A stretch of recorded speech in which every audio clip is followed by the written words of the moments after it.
Në një moment kritik të marrëdhënieve tregtare mes dy ekonomive më të mëdha në botë, Pekini ka konfirmuar se është duke vlerësuar një ofertë të ardhur nga Washingtoni për të zhvilluar bisedime mbi tarifat e larta të vendosura nga presidenti Donald Trump. Tarifat prej 125% kanë ndezur tensione të reja dhe kanë ndikuar zinxhirët global të furnizimit. Dera e Kinës është e hapur për diskutime, por përpjekja për t'i përdorur bisedimet si pretekst për shantazh dhe kërcënime nuk do të funksionojë. Deklarata e Ministrisë Kineze të Tregtisë vjen një ditë pasi një postimi lidhur me media shtetërore në rrjetet sociale la të kuptohej se Shtetet e Bashkuara kishin kërkuar nisjen e bisedimeve.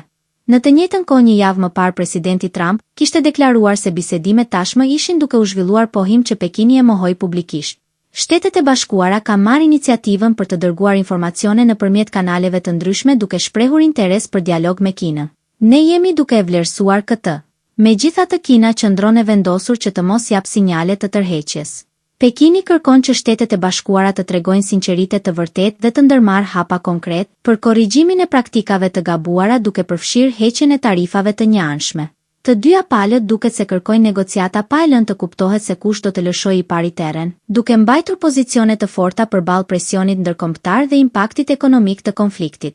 Kjo situatë e tensionuar ka nxitur reagime në tregje globale, ndërsa analistët paralajmërojnë se një përshkallëzim i mëtejshëm mund të rrezikojë stabilitetin ekonomik ndërkombëtar.